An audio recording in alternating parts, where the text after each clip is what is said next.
नमस्कार। स्वागत है आप सभी का।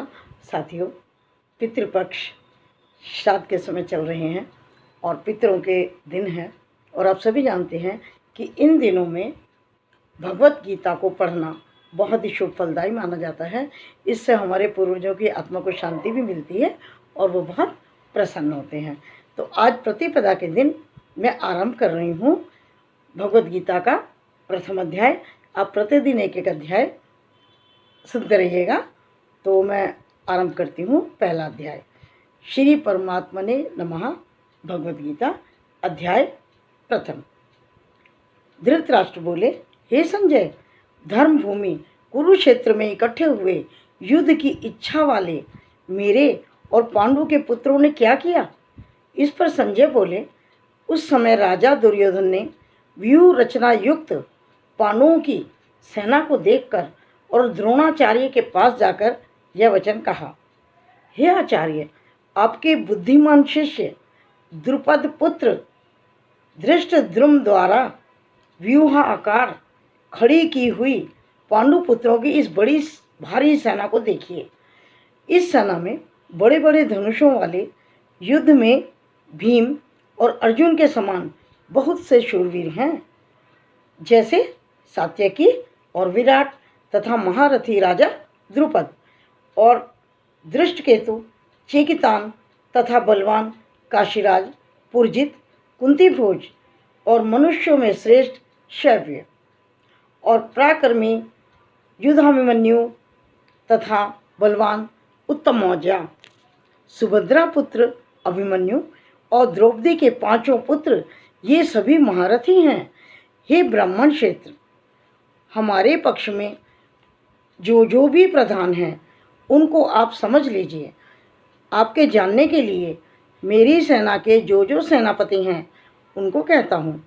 एक तो स्वयं आप और पितामह भीष्म और कर्ण और संग्राम विजयी कृपाचार्य तथा वैसे ही अश्वत्थामा, विकर्ण और सोमदत्त का पुत्र भूरिश्रवा तथा और भी बहुत से शूरवीर अनेक प्रकार के शस्त्र अस्त्रों से युक्त, मेरे लिए जीवन की आशा को त्यागने वाले सब के सब युद्ध में चतुर हैं। भीष्म पितामह द्वारा रक्षित हमारी यह सेना सब प्रकार से अजेय है और भीम द्वारा रक्षित इन लोगों की यह सेना जीतने में सुगम है। इसलिए सब मोर्चों पर अपनी अपनी जगह स्थित रहते हुए आप लोग सबके सभी निसंदेह भीष्म पितामह की ही सब ओर से रक्षा करें। इस प्रकार द्रोणाचार्य से कहते हुए दुर्योधन के वचनों को सुनकर कौरवों में वृद्ध बड़े प्रतापी पितामह भीष्म ने उस दुर्योधन के हृदय में हर्ष उत्पन्न करते हुए उच्च स्वर से सिंह की नाद के समान गर्ज कर शंख बजाया। उसके उपरांत शंख और नगारे तथा ढोल मृदंग बाजे के साथ बजे। उनका एक शब्द बड़ा भयंकर हुआ। उसके अनंतर सफ़ेद घोड़ों से युक्त उत्तम रथ में बैठे हुए श्री कृष्ण महाराज और अर्जुन ने भी अलौकिक शंख बजाए। उनमें श्री कृष्ण महाराज ने पांचजन्य नामक शंख और अर्जुन ने देवदत्त नामक शंख बजाया। भयानक कर्म वाले भीमसेन ने पौंड्र नामक महाशंख बजाया। कुंती पुत्र राजा युधिष्ठिर ने अनंत विजय नामक शंख और नकुल तथा सहदेव ने सुघोष और मणिपुष्पक नाम वाले शंख बजाए।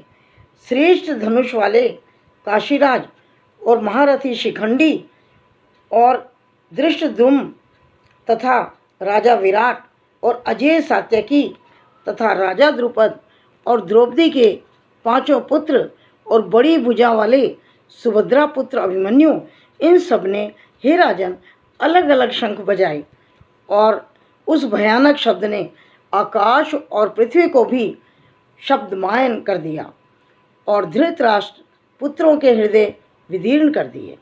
हे राजन, उसके उपरांत कपिध्वज अर्जुन ने खड़े हुए धृतराष्ट्र पुत्रों को देखकर उस शस्त्र चलने की तैयारी के समय धनुष उठाकर ऋषिकेश श्री कृष्ण महाराज से यह वचन कहा, हे अच्युत, मेरे रथ का दोनों सेनाओं के बीच में खड़ा करिए।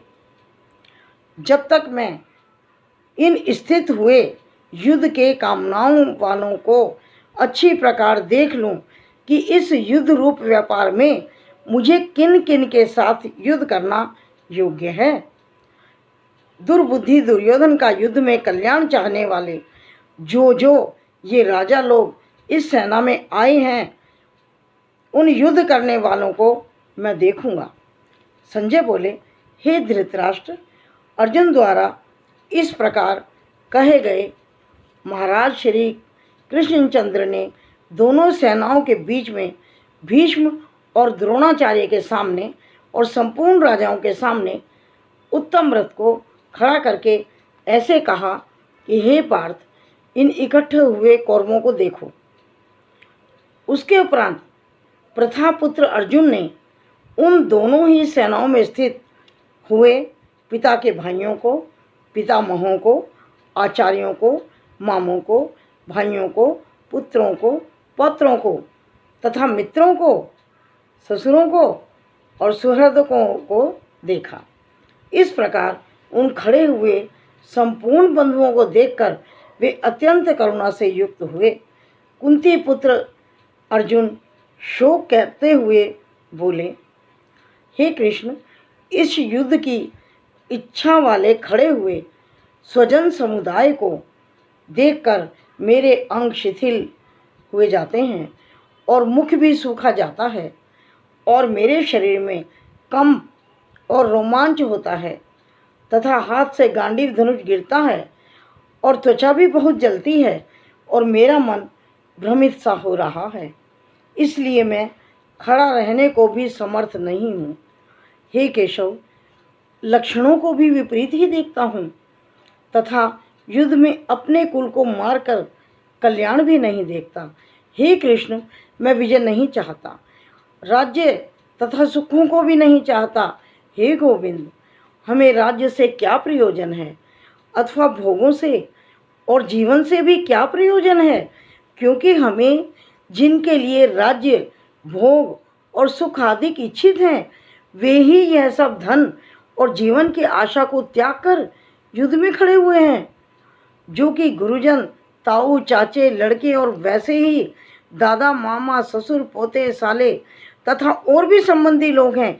इसलिए हे मधुसूदन, मुझे मारने पर भी अथवा 3 लोक के राज्य के लिए भी मैं इन सबको मारना नहीं चाहता। फिर पृथ्वी के लिए तो कहना ही क्या है। हे जनार्दन, धृतराष्ट्र के पुत्रों को मारकर भी हमें क्या प्रसन्नता होगी। इन आतताइयों को मारकर तो भी हमें पाप ही लगेगा। इससे हे माधव, अपने बांधव धृतराष्ट्र के पुत्रों को मारने के लिए हम योग्य नहीं हैं, क्योंकि अपने कुटुंब को मारकर हम कैसे सुखी होंगे।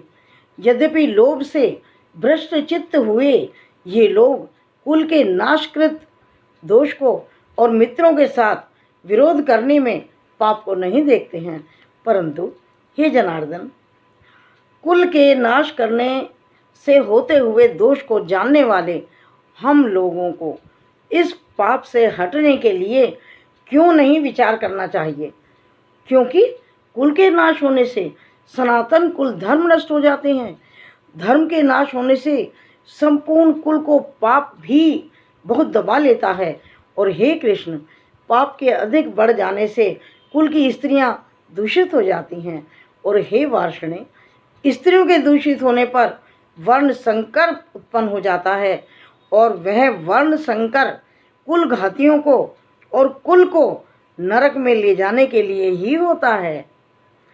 लोप हुई पिंड और जल की क्रिया वाले इनके पितर लोग भी गिर जाते हैं और इन वर्ण संकर कारक दोषों से कुल घातियों के सनातन कुल धर्म और जाति धर्म नष्ट हो जाते हैं।